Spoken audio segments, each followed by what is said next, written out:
Évangile de Jésus-Christ selon saint Matthieu, chapitre 9, versets 9 à 13.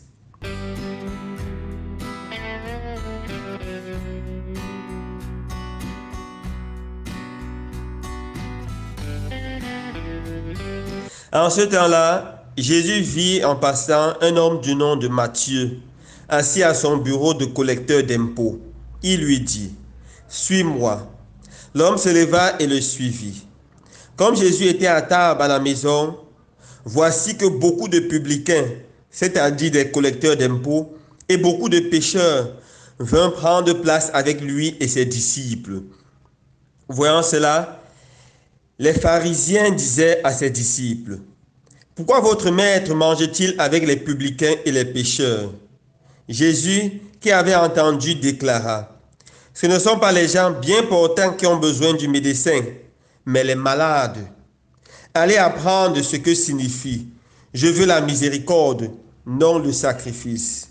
En effet, je ne suis pas venu appeler les justes, mais les pécheurs. Acclamons la parole de Dieu. Louange à toi, Seigneur Jésus.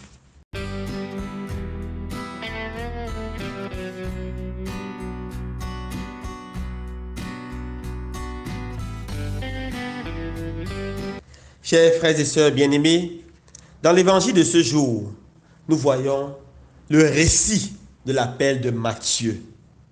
Jésus marche et voit Matthieu assis sur son bureau de collecteur d'impôts, en train de faire son travail. Et Jésus lui dit, suis-moi. C'est très beau, frères et sœurs bien-aimés, de prendre conscience que Jésus n'a jamais appelé quelqu'un qui était affairé à ne rien faire.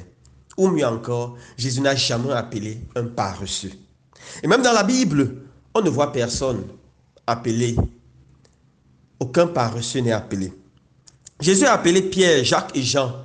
Ils étaient occupés à lancer les filets pour la pêche. C'étaient des pêcheurs de poissons. Et Jésus a fait d'eux des pêcheurs d'hommes. Il appelle aujourd'hui Matthieu, qui est dans son bureau de collecteur d'impôts. Dans l'Ancien Testament, le Seigneur a appelé Moïse quand il était occupé à paître les troupeaux de son beau-père sur le mont Horeb. Le Seigneur appellera David quand il sera occupé à paître les troupeaux de son père Jessé.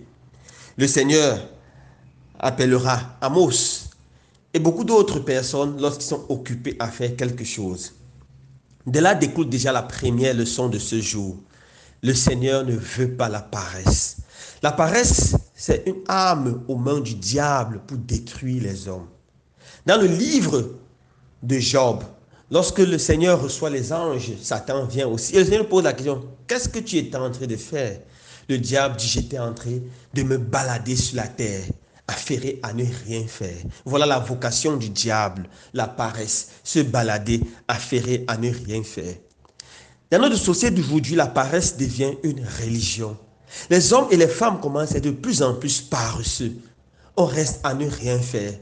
Et beaucoup de choses encouragent cette religion qu'est la paresse. Première chose, la télévision. Les gens passent des heures devant la télévision à regarder souvent un match de football, à regarder souvent des films, des séries, des films nigérians. Et ils ressortent aussi bêtes que lorsqu'ils s'asseyaient. Pour ne pas dire plus bêtes, parce que souvent on n'apprend rien de bon. Quelle est la place que nous donnons à cet instrument qu'on appelle la télévision? Est-ce que vous savez l'impact que ça a dans la vie de nos jeunes, de nos enfants, qui passent toute la journée devant les chaînes à voir les dessins animés? C'est le moment de congé. À la rentrée, ils ont tout oublié. Les parents laissent. On va faire quoi des enfants? Mais c'est mauvais. C'est mauvais. Nous devons apprendre à occuper nos enfants. On ne demande pas de leur priver de la télévision, mais de l'utiliser de façon rationnelle. Autre chose qui nous fait perdre beaucoup de temps, c'est notre téléphone. Le téléphone est une bonne chose, ça nous aide à communiquer. Mais on peut passer des longueurs de journée devant le WhatsApp, à WhatsApper. On peut être capable de ne plus voir notre frère, notre soeur qui est à côté de nous, notre époux, notre épouse qui est à côté de nous, parce qu'on est occupé à WhatsApper toute la journée. Certains ne dorment plus suffisamment, parce que toute la nuit on WhatsApp. Frères et sœurs, nous devons faire attention à la paresse. Ce sont des cultes de la paresse. Les commentaires inutiles qu'on voit surtout en milieu jeune. On passe le temps à bavarder. Ça nous conduit dans les commérages et beaucoup d'autres choses. La paresse n'est pas bien. le travail est une bénédiction. Le poète avait raison de dire que le travail chasse de nous trois grands mots: le vice, l'ennui et le besoin. N'oubliez pas, le Seigneur n'appelle pas à son service les paresseux, mais il appelle ceux qui sont occupés à travailler, à faire quelque chose, parce que le travail est une bénédiction aux yeux de Dieu. Le premier commandement que le Seigneur donne à l'homme, c'est de cultiver la terre et de la dominer. Par son travail, bien sûr, par l'effort, la terre, la vie sur cette terre peut être plus belle. Matthieu est appelé entre les travail. Deuxième chose, très belle, Matthieu était un collecteur d'impôts. Son instrument principal, c'était le stylo ou le bic. Et il passait la journée à écrire les rapports, Mais les collecteurs d'impôts de ce temps étaient terribles. Et non seulement qu'ils travaillaient pour l'oppresseur romain, mais ils augmentaient ce qu'on leur demandait. C'est pour ça qu'ils s'enrichissaient. Ils écrivaient des faux rapports pour extorquer de l'argent aux pauvres. Le Seigneur changera Matthieu. Et Matthieu va continuer à utiliser le bic comme son instrument principal. Cette fois-ci, ça ne sera plus pour écrire les faux rapports, mais pour écrire l'évangile. C'est lui qui a écrit l'évangile, le premier évangile qui porte son nom. Il a raconté la belle vie de Jésus. Cette vie qui continue à nous toucher, à nous inspirer jusqu'aujourd'hui. Le Seigneur a changé simplement sa perspective. Son bic était utilisé pour le mal. Maintenant, son bic est utilisé pour le bien, pour proclamer la bonne nouvelle. Permettons de conclure en racontant l'histoire de quelqu'un, Dr. Ben Carson. C'est un très grand médecin, extrêmement compétent. C'était un chirurgien. Et c'est lui, le premier, qui a pu faire l'opération sur les enfants siamois. Les enfants qui naissent étant collés, il a réussi à les diviser. Et après avoir fait la première chirurgie qui a duré plus de 14 heures de temps, qu'il a préparé pendant plus de 2 ans, parce qu'il savait que la moindre erreur devait être fatale pour ses enfants, lorsqu'il est sorti du bloc opératoire, il s'est exclamé: on a fait tout ce qui était humainement possible. Maintenant, on laisse tout à Dieu.